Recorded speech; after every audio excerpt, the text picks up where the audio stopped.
So the first one we're gonna talk about, man, Captain Marvel 2 in trouble. The new rumors report the sequel problems. Okay, me and you know that we when it comes to Captain Marvel, man, we are not fans of this movie, the original whatsoever. Okay, it was a lot of SJW nonsense, and we just was like, I'm not feeling this whatsoever. Okay, so I want to get your take. Just when you hear Captain Marvel 2 is in trouble, it's kind of like, yeah, of course it's in trouble. Is water wet? Of course it's in trouble, right? Because this movie was kind of doomed from the start with this particular actress in it. And then, of course, you add that Miss Marvel in it. And then I don't necessarily have a problem with Monica Rambeau. You know, she's cool, but I don't know if she was necessarily what this film needed in order to get it kicked off. So, all right, T, you go ahead and give me your thoughts and your opinions on that. And look at that picture of her. Her nostrils are flared out. She just pissy. I'm moody. Why do she look pissed?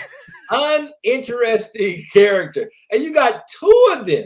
You got two. You'd be better off calling this the Photon movie. She looks like a better character than this, and I mean, and that's setting the bar low. You know what I mean? This is not something that I'm geek for. I will see it, man, because I like to see story. But you know, it's just a micro of the macro. The bigger picture is Hollywood is having a hard time telling story and making it believable. And you've got a backup problem with post. This thing has been, how many times has this thing been pushed back, D? Man, shoot. I think it goes into it in this article. Let me check it out real quick. I think it talks about that. Yeah, it says here, like, Snyder. No, now this is where it was coming from. Jeff Snyder, you know who Jeff Snyder is, right? Yeah, great. Respect it. All right, so he says basically the Marvels may be in trouble, referring to the development as just a shit show and the kind of chaos. So it was originally, it was recently delayed from July 28 to November 10, okay? But it had already previously swapped dates back from February with Ant-Man and the Wasp: Quantumania to take over that July 28 date. And I think this is probably like the third or fourth time this thing has been kicked down the road. Right, so you start wondering, like, wait a minute, why is this thing constantly getting bumped back? Right, you know what I mean? Come back last year. So yeah. Last year, excuse me. But hey, it just hasn't been. It's not that even it's the character. What they're trying to do. We spoke about this a little earlier, D. You're trying to force characters in a non-organic way. I didn't like another movie that we're going to talk about later on that forced something in there, and it just didn't seem organic, and the storytelling seems a bit lazy. I think that's the trouble that Hollywood is having with these movies, is they're not putting things in organically. It's very lazy. It's, oh man, I'm almost at the home plate. There's no need to dive, but they're diving for home plate when nobody's home to protect the plate. Matter of fact, you're not even playing the game. You're just practicing, and you're not hitting the ball in a position for people to win. You're not even getting people on base. You know what I mean? So when we watch these things get slid back, it's just an indication of lack of story, lack of character development, which they are totally bypassing at this point. No, we saw that in what? We saw that in Black Panther, Wakanda Forever. No character development, just let's speed by because we just got to make these money machines. Look, bro, you already know I ain't even seen that movie. I have no idea what that movie is about, okay? I'm not watching it. I'm not watching Black Panther, Wakanda Forever, never. And it's just because of the disrespect that Marvel played in that movie. I'm not doing that, you know? I'm not watching that movie. But you're right about, like, there's such a problem with the development of characters in all of these Marvel movies, you know, like this recent Ant-Man movie. It's like, okay, what was the purpose of Wasp? Why was Wasp in this movie? Wasp didn't need to be. It's called Ant-Man and the Wasp, and Wasp is in it for like 10 minutes, you know, and she really doesn't have anything to do with it. And, you know, I heard this thing, terrible test screenings, okay? Terrible test screenings. Nobody likes this Captain Marvel 2. All right, or the Marvels. And then that goes into the problems is that he says down here, Brie Larson, noting that the star was upset that this movie was called the Marvels. It is a title designed to allude to the team up. And she's mad, okay? This I don't blame her. It should be about her. It should be her movie.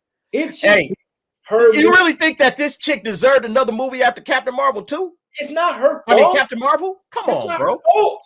I actually liked her when she came in Endgame. It's not her fault, dude. Come on, they didn't line her up well with the movies. They didn't.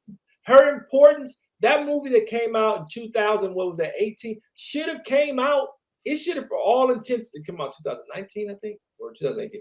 It was 2019. It was right before Endgame. For all intents purposes, that movie should have came out in 2013 at the latest.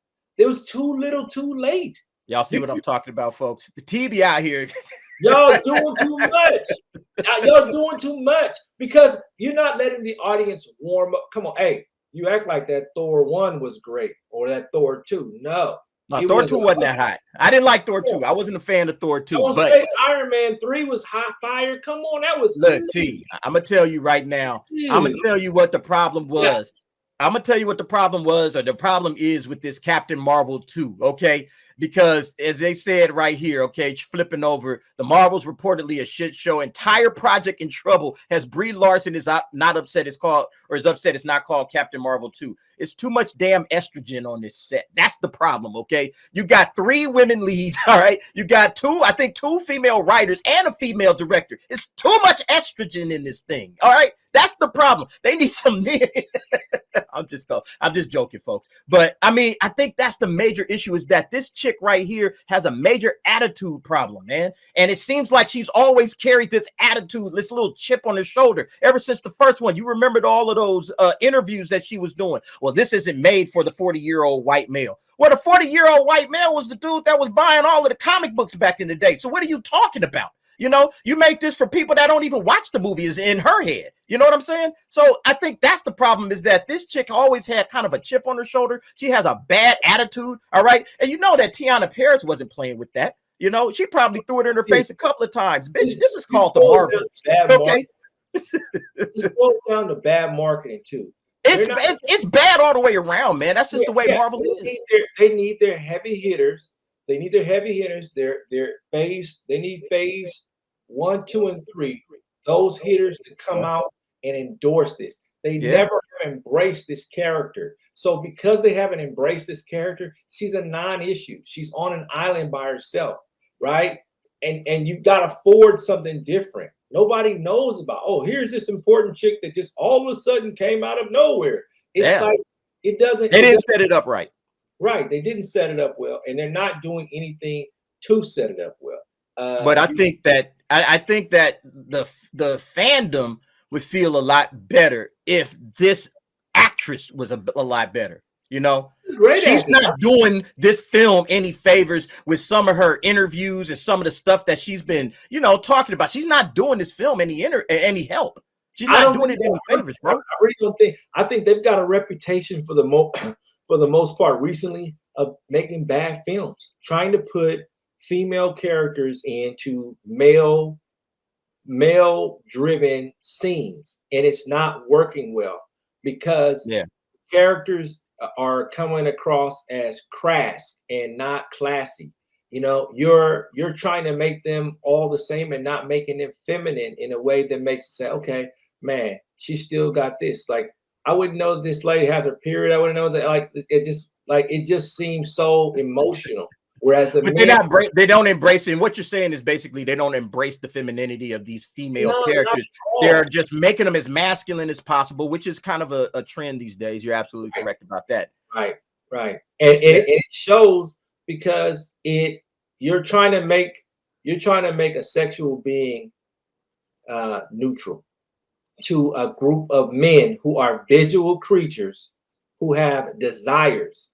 I think that Marvel, I think Marvel has this idea that they're going to reshape, and that's all of Hollywood, really. They're going to reshape society by showing all of these various people in different ways to make people feel, women can get it done, like the whole girls get it done stuff. You see that crap coming up all the time. And it's like, okay, I get that girls can go out there and do all of this stuff. Okay, we understand that, but is that really their nature? Is that really what they're trying to do? I don't think so. Most women would not feel comfortable doing some of these heroic acts. Okay, it's good to cheer it on if you see some other woman do it, but most women would never do it. Okay, a guy like running into a burning building to save somebody from dying or say, okay, is there a woman that would go out and do some type of a heroic act like that? Sure, but do you see that would be the vast majority of women out there? Of course not. Do you see what's happening here? I'm having to explain this character. I don't have to explain that with Tony Stark. I don't have to explain that with Black Widow. I don't have to explain. There's a lot of explaining that needs to be done here. And I don't feel like it's necessary. You're trying to calcify the fact that men are visual creatures and they want to see somebody they can respect on screen. Because she has an attitude doesn't mean that I respect her. You know what I mean? You know who would have done a great service to this? Great movie that I like was G.I. Jane with Demi Moore. Man, she was in a badass role, right? But you never thought, oh, okay, that's hot ass Demi Moore like that. She just played, she knew her craft. And I like that. Yeah.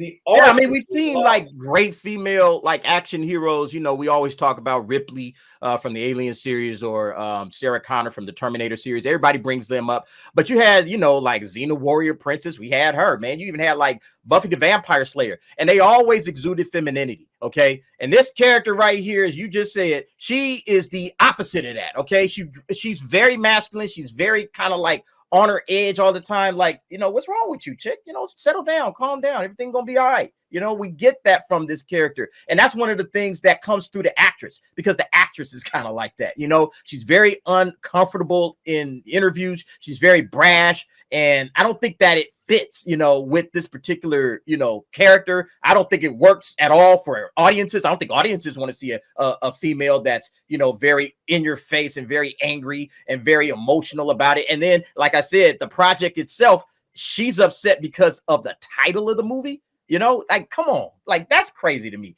I get, you know, that Captain Marvel didn't go the way she wanted it to go. Okay, in terms of, you know, popular appeal. Okay, that thing only did $1 billion because it was right before Endgame, and that's the only reason. All right, outside of that, this movie is just like Ant-Man or some other movie. You know, it's not that great.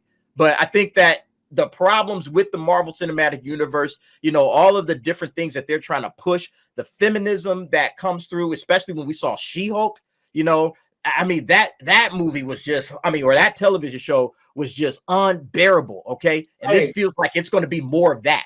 D, one moment here. Let me just say something. I'm going to say the elephant in the room that Marvel has got.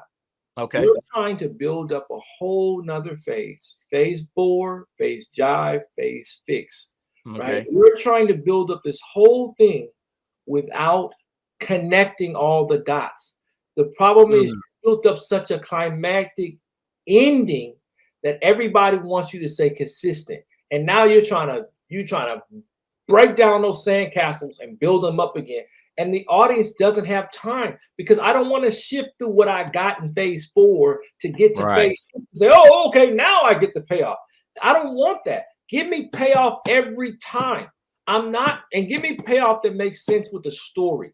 You cannot do a legacy, a build-up climax, Infinity War and Endgame, and even hell, you even pulled it off. Look what happened when you pulled it out for Spider-Man and you merged those things. You are going to have to include all your characters in these movies to get the $1 billion you're looking for. Look what happened to Thor. Look what happened. You can't. But T, you saying that you got to put all of these characters in every movie? Yes, I want to see comic book movie. D. If that's not gonna work, bro. That's not gonna work. They can't afford it. They can't afford it. This is an affordability thing. They can't afford it. They can't afford it monetarily and just tangibility wise because of the story. They cannot do it. They don't have enough story that they can put in movies to say boom, boom.